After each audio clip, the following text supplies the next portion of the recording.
Welcome to the Youth Inquiry and Action series, brought to you by Innovations for Youth, a research center at the University of California, Berkeley. My name is Rain, and I'm a student at UC Berkeley. In this training video series, we'll explore different ways to amplify your voices, hear from your peers, and make positive change in your schools and communities. To hear from your peers and make meaningful change, we can use tools for inquiry. Inquiry is a process of asking questions to uncover answers. Anyone can inquire, including you.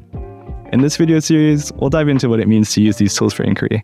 We encourage you to take notes, pause the video, and reflect on the concepts as we go. In our last video, we introduced you to Photovoice. Photovoice is a process that combines photography and storytelling to explore important issues in your community and make meaningful change. In this video, we'll learn how to capture photos effectively and ethically for your Photovoice project. For some projects, the Photovoice process is used to explore and identify community issues and strengths.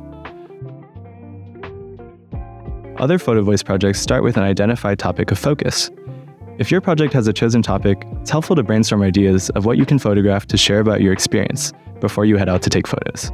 For example, if I want to understand how my school fosters a sense of agency for people my age, I begin by thinking about leadership classes at my school, where students can make choices and take action to improve the school and feel a sense of agency. I plan ahead to the leadership meeting when it's time to take pictures for my Photovoice project. It's also good practice to plan the logistics of your photo session before you head out. Practice using your camera or phone and familiarize yourself with your device's features so that you're ready to capture the perfect shot. Make sure that the location where you're planning to take photos is safe and related to your topic. Other people might be curious about why you're taking photos. Don't worry. Brainstorm a response in case people ask you what you're doing. I might say, I'm part of a project using photography to understand our school. Once you have done some planning, it's time to take some photos. Here are a few tips for you to consider as you begin snapping pictures. First, get creative. You can find ways to show your ideas and themes creatively. For example, you can photograph a symbol that helps you deliver a message about your topic. A symbol is something that represents, stands for, or points to something else. For example, a student might take a picture of a flower to convey their personal growth. Second, capture the moment. You can take photos that capture what is happening, like a busy hallway that might represent the energy of your school. Third, tell a story.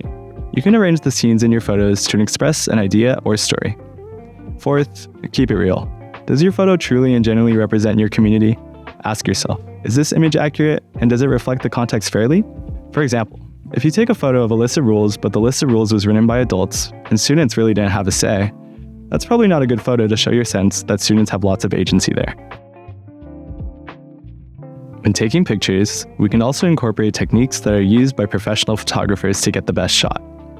Try to use natural lighting, like light coming from windows. Aim your camera at different angles to find the best lighting to see your subject clearly. Use your camera to focus on your subject to keep them clear and sharp. Also, consider the rule of thirds. The rule of thirds is a guideline that divides an image into a 3x3 grid.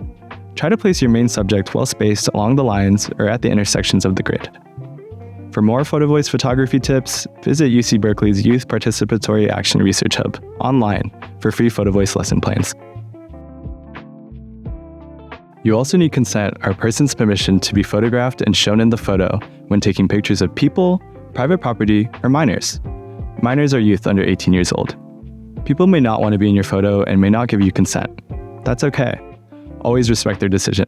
Consider your subjects and make sure that everyone feels comfortable and safe. Avoid taking photos that could embarrass, hurt, or put someone in an unsafe position.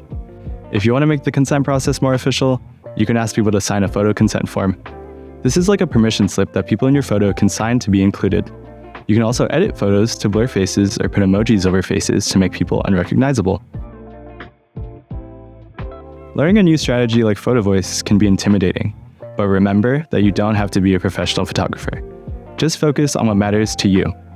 In this video, we discussed how to plan your photos, use photography techniques, and consider consent for your Photovoice projects. Your photos and stories are valuable and can contribute to meaningful change. In our next training video, we'll describe steps for how you can reflect on and analyze your photos.